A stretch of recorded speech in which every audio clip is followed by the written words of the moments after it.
ঐতিহ্যের সাথে তাল মিলিয়ে চলছে টেকনাফে মাছ শিকার ও শুটকি উৎপাদনের ধুম। ব্যস্ত সময় পার করছেন জেলে পল্লী শুটকি ব্যবসায়ীরা। এছাড়া কীটনাশক মুক্ত হওয়ায় সারা দেশে টেকনাফের শুটকির আলাদা চাহিদা রয়েছে বলে জানান ব্যবসায়ীরা। সরজমিন ঘুরে দেখা গেছে উপজেলার সাবরাং ইউনিয়নের শাহপরদ্বীপ জালিয়াপাড়া, দক্ষিণপাড়া, পশ্চিমপাড়া, মিস্ত্রিপাড়া এলাকায় বাঁশের মাচায় সূর্যের তাপে সম্পূর্ণ প্রাকৃতিক পদ্ধতিতে সাগর থেকে আহরিত কাঁচা মাছের জলীয় অংশ শুকিয়ে শুটকি করা হচ্ছে।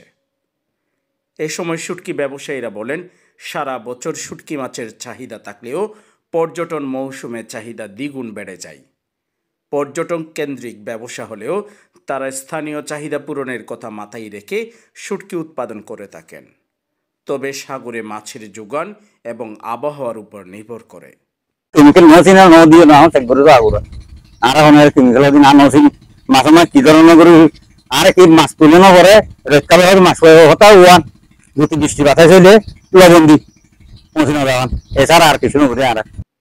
শাহপরদ্বীপের শুটকি মহলের মালিকরা বলেন, এখানকার শুটকিতে কোনো বিষাক্ত কীটনাশক প্রয়োগ করা হয় না।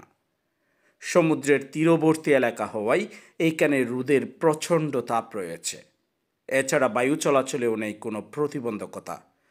তাই রোদ ও বাতাসের সংমিশ্রণে দ্রুত কাঁচা মাছ শুটকি হিসেবে রূপান্তরিত হয়। শাহপরদ্বীপের মাছ যেগুলো শোয়ার এগুলো কোনো বিষয় নাই, কোনো লবণও নাই।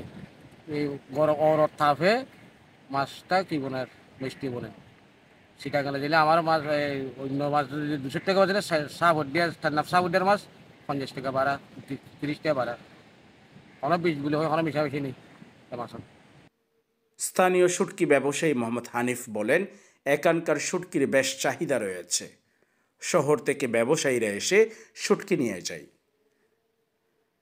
নিউজ ডেস্ক, রূপান্তর।